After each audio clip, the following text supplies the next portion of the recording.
কাশ্মীরের পেহেলগামে অন্তত ২৬ পর্যটক বন্দুকধারীদের হামলায় নিহত হওয়ার পর দুই দেশ পাকিস্তান ও ভারতের মধ্যে গতকাল শুক্রবার দিবাগত রাতে দ্বিতীয় দিনের মতো গোলাগুলি হয়েছে।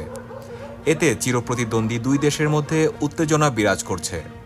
আজ শনিবার আন্তর্জাতিক সংবাদ সংস্থা রয়টার্সের এক প্রতিবেদনে এসব তথ্য জানানো হয়।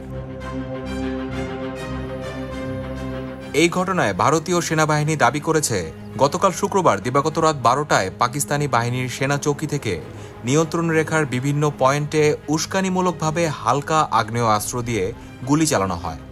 এর পরিপ্রেক্ষিতে ভারতীয় বাহিনীও পাল্টা গুলি ছোড়ে।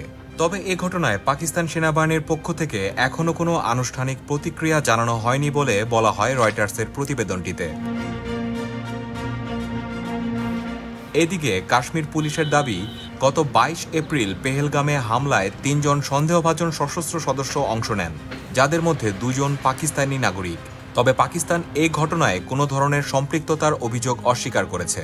এই ঘটনার আন্তর্জাতিক তদন্তের দাবি জানিয়েছেন পাকিস্তানের প্রতিরক্ষামন্ত্রী।